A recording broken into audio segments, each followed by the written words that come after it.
Tenemos esta noche un panel de lujo. Tenemos a Eric de la Fuente, analista internacional, experto en Europa del Este, vivió en Ucrania. Gracias, Eric, por estar esta noche con nosotros.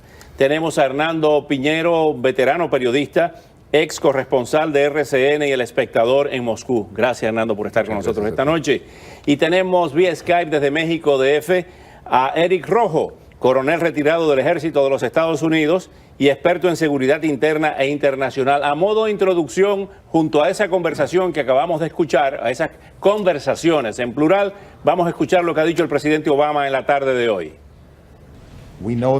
Sabemos que los separatistas prorrusos están fuertemente armados y entrenados. Sabemos que el derribo no fue un accidente y ha sido posible por el apoyo ruso, pues no es posible que estos separatistas puedan funcionar de esa manera y posean avanzados equipos militares. Un grupo de rebeldes separatistas no puede derribar aviones militares de transporte o, según ellos, derribar aviones de combate sin equipos sofisticados y sin entrenamiento militar, y todo eso se lo ha suministrado Rusia. Estos son señalamientos muy directos y muy duros del presidente Barack Obama. Eric de la Fuente, ¿cuál es su lectura que usted hace de todo esto que hemos estado viendo en las últimas horas? Bueno, lo que hemos visto en las últimas horas, no solo el video que acaba de enseñar interceptando esa llamada, pero también otra llamada que el servicio secreto ucraniano dio a conocer hoy sobre que prueba que a lo mejor es que este vehículo también cuando estaba llegando a Donetsk y entregándoselo a los separatistas, indica que queda poca duda de quién fue quien derribó este avión. O sea, los separatistas. De los separatistas, también porque en su cuenta de redes sociales, uno de los líderes militares de ellos dijo que habían tumbado un avión y después eso fue borrado. Y ese tipo de evidencias que hay deja bastante en conclusiones. Claro que hay que tener una investigación formal, pero el hecho también que se está cambiando el tono, inclusive del Kremlin hoy, cuando primero Putin dijo directamente que fue el gobierno ucraniano, y hoy dijo que tendríamos que tener un cese al fuego. Entonces también indica que hay un poco que las evidencias no están... Un cese al fuego para que los expertos puedan ir al lugar del siniestro y verificar. Hernando Piñeros, ¿cuál es su opinión de toda esta información que usted ha estado recibiendo en el día de hoy? La opinión mía es que es demasiado temprano para hacer una conclusión realmente neutral. Es muy poca la información que se tiene y la veracidad de esa información que se tiene. De parte y parte se están sacando cosas que podrían intentar ganar veracidad, pero que no son suficientes. Los rusos, por ejemplo, hoy dijeron que tienen cómo comprobar que había 27 unidades Buk M1, que son misiles antiaéreos, precisamente en la zona donde cayó el avión, pertenecientes al Ministerio de Defensa de Ucrania. Luego, eso también. Y hay opiniones, por ejemplo, de uno de los especialistas que ha investigado más accidentes aéreos, un inglés de apellido Cable, que dice que él no ve en esto una posibilidad real de que haya sido un ataque tierra-aire, sino que fue un ataque aire-aire. Y coincide eso con unos mensajes vía Twitter de un español que supuestamente era despachador en el aeropuerto de Borispol, muy cerca al sitio de la tragedia, que dice que ellos detectaron en los radares cómo 2 cazas ucranianos acompañaron el avión durante 7 minutos.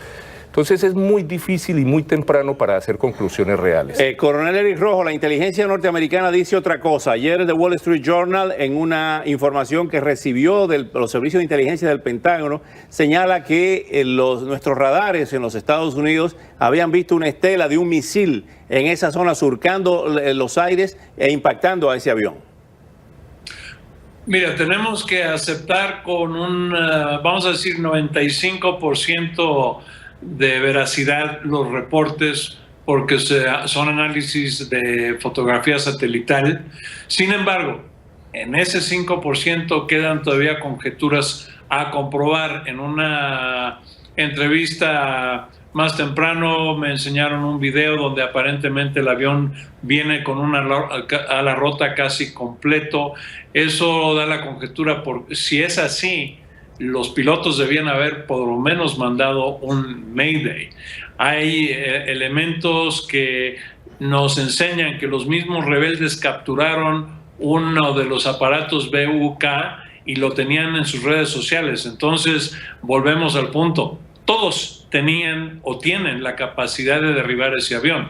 Tenemos que definir, al final de cuentas, comprobar si fue un misil, de dónde vino el misil y cuál fue la motivación de hacer algo tan tonto con un error tan grande, porque los aparatos tienen la capacidad de discriminar entre un avión civil y un avión militar por medio del transponder, y están diseñados precisamente para evitar que se dispare a un blanco civil, a menos que sea a propósito o el que lo esté operando realmente quiera hacer eso o no sepa lo que está haciendo. Digo, siguen muchas dudas que hay que resolver.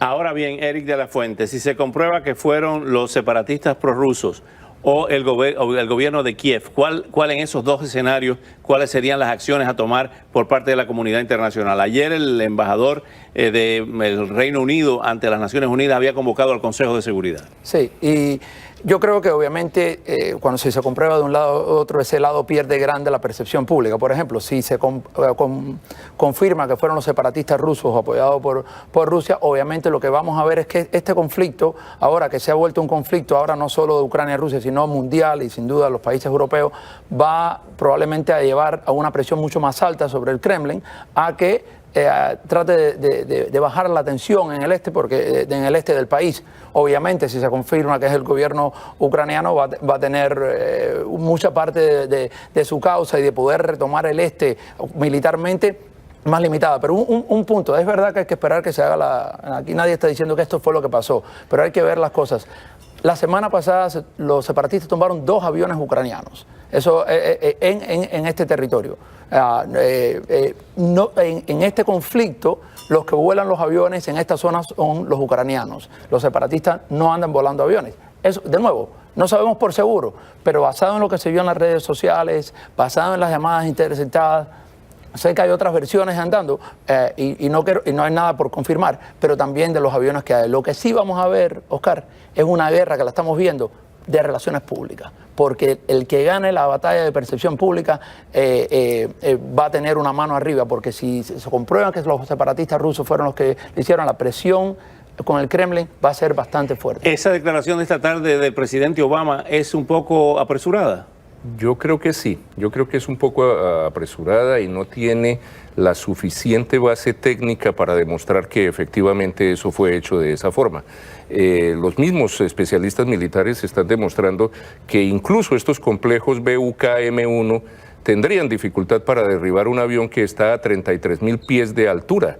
Otra cosa muy diferente es a los aviones a que se refiere Eric, que son aviones pequeños que están a 10.000 pies de altura. Eso es una cosa que, bueno, y los separatistas no tienen... con un Stinger se casi que con una cauchera, sí, más o menos. Bueno, pero sí es un poco apresurado y hay que entender también que al hablar de la comunidad internacional, la comunidad internacional está totalmente dividida respecto a la posición de Rusia. Merkel no va a seguir los pasos de Obama, por razones muy concretas. Merkel en este momento representa el país que es el mayor socio económico de Rusia. En Gazprom. Con Gazprom, no solamente con petróleo y gas, sino en muchas otras cosas.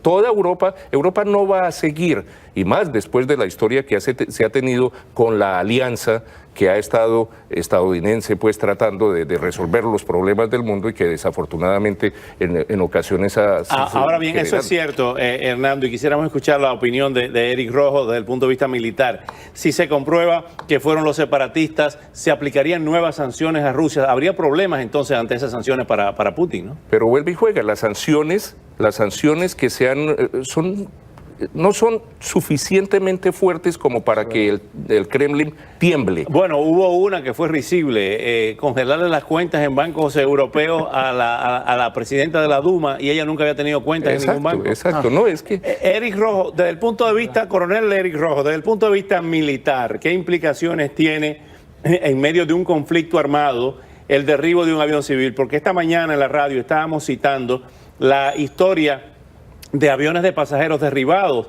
aquel de Corea que fue derribado por un avión de una nave de Estados Unidos, que fue derribada, otra por parte de Rusia, cuando se violó un avión iraní que volaba al espacio aéreo ruso en la década de los 80 y los 90. Pero ahora, en un conflicto como este, de Ucrania y de Rusia, ¿cuáles serían las implicaciones de tipo militar y de tipo político si se comprueba que uno u otro fue el que derribó este avión? Alguien lo derribó. Fríamente te voy a decir, no va a pasar nada más que va a seguir la guerra de palabras. En primer lugar, sabemos dos cosas muy importantes. Estados Unidos, con el presidente que tenemos, no tiene la capacidad ni la voluntad de hacer nada más allá que palabras y sanciones pírricas. En segundo lugar, aunque tuviésemos un presidente más fuerte, la situación no se debe de dejar crecer para que estalle una guerra. Entonces tiene que aplicarse la moderación. Lo que va a suceder es sencillamente las noticias de aviación van a prohibir a las aerolíneas civiles volar por encima de esta zona y cualquier otra zona de conflicto donde se considere que potencialmente, buenos o malos, haya misiles que lleguen a esta altura. Gracias, coronel. Finalmente, entonces, hay muchos lugares que no van a volar los aviones porque hay conflicto prácticamente todo el mundo. Sí, y es importante también ver, Putin conoce bien esto mejor que nadie de los que están en el tema, y las cartas todavía tienen que pasar por Rusia. Así que Rusia no puede tener una retirada, inclusive pública, de ninguna manera, y tampoco va a soltar simplemente el este de Ucrania por nada. Así que es ver cómo en 5 segundos, ¿quiénes tienen las cajas negras? Bueno, esto ha sido, el primero dijeron que se llevaron a Moscú, la primera caja negra, que había 20 kilómetros. Hoy han salido reportes diciendo que no se saben dónde están. Le dieron la segunda caja a Ucrania. Una está en Moscú y la otra está en Kiev. Ya ustedes saben. Gracias por venir. Gracias, Hernando. Gracias. Y seguimos esta noticia. Al volver, una entrevista exclusiva con el gobernador Rick Scott y con el vicegobernador que ya está en campaña.